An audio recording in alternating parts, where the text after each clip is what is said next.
Breaking news చూస్తున్నాం. Telangana cabinet భేటీ ముగిసింది. వార్షిక బడ్జెట్కు తెలంగాణ కేబినెట్ ఆమోదం తెలిపింది. కాసేపట్లో అసెంబ్లీలో బట్టి విక్రమార్క బడ్జెట్ ప్రవేశపెట్టనున్నారు.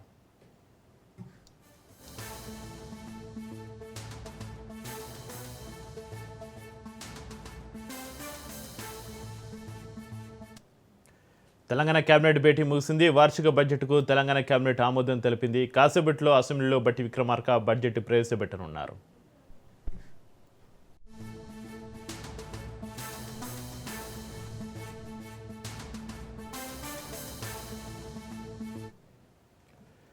తెలంగాణ కేబినెట్ భేటీ ముగిసింది. వార్షిక బడ్జెట్కు తెలంగాణ కేబినెట్ ఆమోదం తెలిపింది. కాసేపట్లో అసెంబ్లీలో బట్టి విక్రమార్క బడ్జెట్ ప్రవేశపెట్టనున్నారు. ఈ బడ్జెట్ సంబంధించి మరింత సమాచారాన్ని మా ప్రతినిధి సునీల్ లైవ్లో అందిస్తారు. సునీల్, తెలంగాణ కేబినెట్ భేటీ ముగిసినట్లుగా తెలుస్తుంది. దీనికి సంబంధించి మీ దగ్గర ఉన్న అప్డేట్స్ ఏంటి?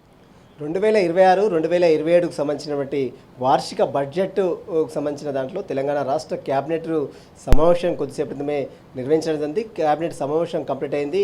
2026-2027 వార్షిక బడ్జెట్కు క్యాబినెట్ మొత్తం కూడా పూర్తిగా ఆమోదం తెలిపింది. ఆ ఆమోదం తెలిపినటువంటి కాపీస్ మొత్తం కూడా గవర్నర్ దగ్గరికి పంపారు. గవర్నరు అప్రూవల్ చేసిన తర్వాత రాష్ట్ర బడ్జెట్ని అది శాసన మండలిలో అటు ఉత్తమ్ కుమార్ రెడ్డి, శాసనసభలో మరోవైపు ఉప ముఖ్యమంత్రి మల్లు భట్టి విక్రమార్క కూడా ప్రవేశపెట్టే అవకాశం అయితే గతంలో 3,04,967 కోట్లు ఉంటే ఈసారి 3,25,000 కోట్లకు బడ్జెట్లు ఉండే అవకాశం ఉన్నట్లు కూడా కొంత సమాచారం తెలుస్తుంది.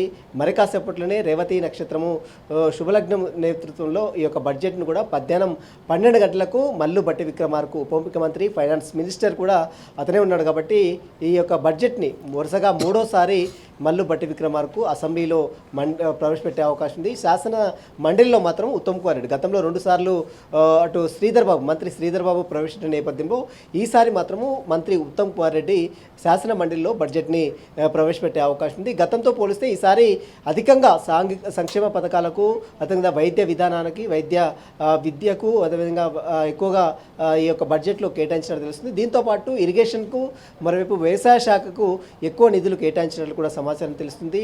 మరోవైపు తెలంగాణ రాష్ట్ర ప్రభుత్వం ఎంతో ప్రతిష్టాత్మకంగా చేపడుతున్నటువంటి మూసీ పునర్జీవనానికి సంబంధించిన విషయంతో పాటు ఫ్యూచర్ సిటీకి సంబంధించిన డెవలప్మెంట్స్, నగర అభివృద్ధికి కూడా ప్రత్యేక నిధులు కేటాయించినట్లు తెలుస్తుంది. మధ్యాహ్నం 12 గంటలకు మల్లు భట్టి విక్రమార్క బడ్జెట్ని ప్రవేశపెట్టిన తర్వాత దీనికి సంబంధించిన పద్దులు ఎన్ని ఉన్నాయి, ఎంత ఖర్చు చేశారు, గతంతో పోలిస్తే ఈసారి ఎంత బడ్జెట్ని పెంచారనే దానిపై కూడా పూర్తి క్లారిటీ కూడా వచ్చే అవకాశం. ప్రస్తుతం అయితే క్యాబినెట్ సమావేశం ముగిసింది. క్యాబినెట్ సమావేశం ముఖ్యమంత్రి రేవంత్ రెడ్డి అధ్యక్షతన ఉదయం 10 గంటల నుంచి దాదాపు గంటన్నర పాటు క్యాబినెట్ సమావేశం నిర్వహించారు. గంట సేపు క్యాబినెట్ సమావేశం ముగిసిన తర్వాత 2026-2027కు సంబంధించినటువంటి వార్షిక బడ్జెట్ని తెలంగాణ రాష్ట్ర క్యాబినెట్ మొత్తం కూడా పూర్తిగా అప్రూవల్ చేసింది, ఆమోదం తెలిపింది. ఆమోదం తెలిపినటువంటి ఈ యొక్క క్యాబినెట్ ఆమోదం తెలిపిన బడ్జెట్ పత్రాలు మొత్తం కూడా యాజ్ ఏ ప్రొసీజర్ ప్రకారము గవర్నర్ దగ్గర తీసుకెళ్ళాలి. గవర్నర్ మళ్ళీ అప్రూవల్ చేయాలి. ఆ గవర్నర్ అప్రూవల్ చేసిన తర్వాత మళ్ళీ తిరిగి అసెంబ్లీలో ప్రవేశపెట్టాల్సిన అవసరం ఉంటుంది. ఇదంతా కూడా ప్రొసీజర్ ప్రకారం జరగాల్సిన అవసరం ఉంది. గతంలో తమిళసై సౌందర్యరాజన్ విషయంలో ఏ విధంగా జరిగింది, అదే తరహాలో ఇప్పుడు కూడా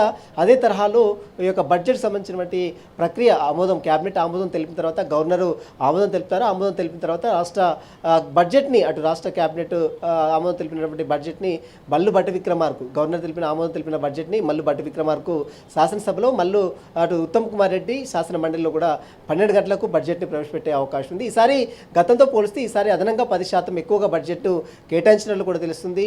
నిధులు కూడా ఎక్కువగా ఈసారి నగర అభివృద్ధితో పాటు విద్యకు, వైద్యానికి, మరోవైపు మూసీ పునర్జీవనానికి, ఫ్యూచర్ సిటీ డెవలప్మెంట్స్ కోసము, అదేవిధంగా మెట్రో విస్తరణకు సంబంధించిన అంశాలతో పాటు అదేవిధంగా విద్యకు ఎక్కువగా అంటే స్కూల్స్లో చదువుతున్నటువంటి పాఠశాలలో చదువుతున్నటువంటి విద్యార్థులకు మెస్ కావచ్చు, బ్రేక్ఫాస్ట్ కావచ్చు, వీటికి సంబంధించినటువంటి విషయాలు కూడా నిధులు ఎక్కువ కేటాయించినట్టు తెలుస్తుంది.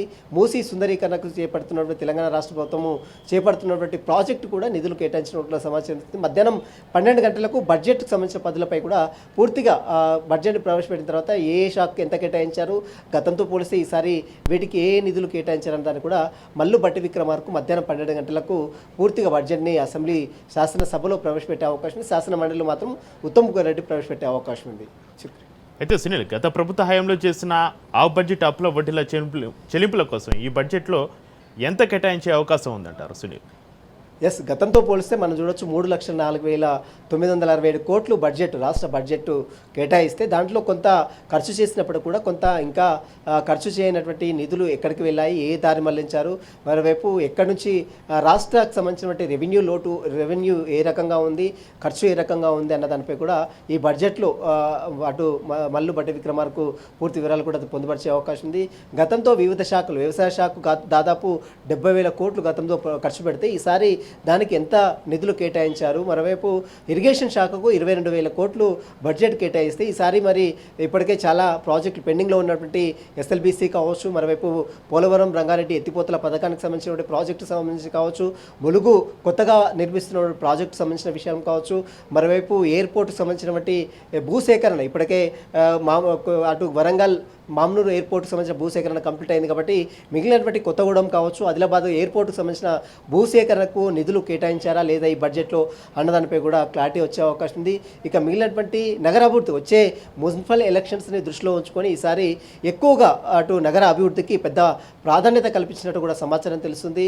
ఇప్పటికే 3 కమిషనరేట్లు ఏర్పాటు చేశారు, 4 అటు పోలీస్ కమిషనరేట్లు 4, మున్సిపల్ కార్పొరేషన్ని 3 మున్సిపల్ కార్పొరేషన్ ఏర్పాటు చేశారు. Cyberabad municipal corporation, Hyderabad municipal corporation, Malkajgiri municipal corporation, ఈ 3 మున్సిపల్ కార్పొరేషన్లకు అధికంగా నిధులు కేటాయించినట్టు కూడా సమాచారం. ఎందుకంటే రాబోయే కాలంలో ఈ మున్సిపల్ మున్సిపల్ కార్పొరేషన్లకు ఎన్నికలు కూడా ఉంటాయి కాబట్టి ఈసారి హైదరాబాద్ నగరానికి అధిక ప్రాధాన్యత కల్పించారు. బడ్జెట్లో కూడా నిధులు ఎక్కువగా కేటాయించినట్టు కూడా సమాచారం తెలుస్తుంది. దీంతో పాటు ఎంపీటీసీ, జెడ్పీటీసీ ఎన్నికలు కూడా ఉన్నాయి కాబట్టి రానున్న కాలంలో అక్కడ సంక్షేమ పథకాలకు సంబంధించిన అమలు కావచ్చు, మహిళలకు సంబంధించినటువంటి ఈ నివాసాలు కావచ్చు, వాళ్ళకి సంబంధించిన సాంఘిక సంక్షేమ భవనాలు కావచ్చు, మరోవైపు మహిళా సమైక్యకు సంబంధించిన భవనాల అభివృద్ధి కావచ్చు, వీటికి సంబంధించినటువంటి ప్రభుత్వ కార్యాలయం ఎక్కడైతే ప్రైవేటు కార్యాలయాల్లో ఉంటున్నటువంటి ప్రభుత్వ కార్యాలయం మొత్తం కూడా ఇప్పటికే కొన్ని షిఫ్ట్ చేయాలని ఇప్పటికే రాష్ట్ర ముఖ్యమంత్రి రేవంత్ రెడ్డి ఆదేశారు.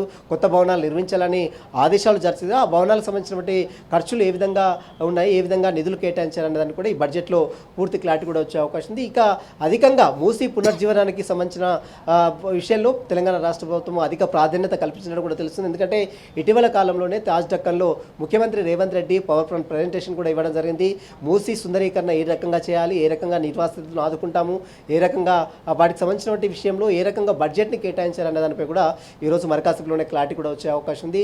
ఇప్పటికే ఖమ్మంలో ఉన్నటువంటి వెలుగుమట్ల చాలామంది భూ నిర్వాసితులకు ఇప్పటికే ఇళ్ల పట్టాలు ఇచ్చిన నేపథ్యంలో వాటికి సంబంధించినటువంటి గృహ కల్పనకు సంబంధించిన విషయాలు కూడా ఏ రకంగా ముందుకు వెళ్తారు, ఏ రకంగా బడ్జెట్ని కేటాయించారనేది కూడా మరకాసులో క్లారిటీ వచ్చే అవకాశం. ప్రస్తుతం అయితే కేబినెట్ సమావేశం అయితే ముగిసింది. కేబినెట్ సమావేశంలో 2026-2027 సంబంధించిన వార్షిక బడ్జెట్కి కేబినెట్ అప్రూవల్ చేసింది. కేబినెట్ ఆమోదం తెలిపింది. ఆమోదం తెలిపినటువంటి అప్రూవల్ బడ్జెట్ మొత్తం కూడా రాష్ట్ర గవర్నర్ పంపారు. రాష్ట్ర గవర్నర్ ఆమోదం తెలిపిన తర్వాత మధ్యాహ్నం 12 గంటలకు మరొక వైపు శాసనసభలో మల్లు బట్టి విక్రమార్కు, శాసన మండలిలో ఉత్తమ్ కుమార్ రెడ్డి కూడా బడ్జెట్ ప్రవేశపెట్టే అవకాశం ఉంది. Chakri right, thank you Sunil.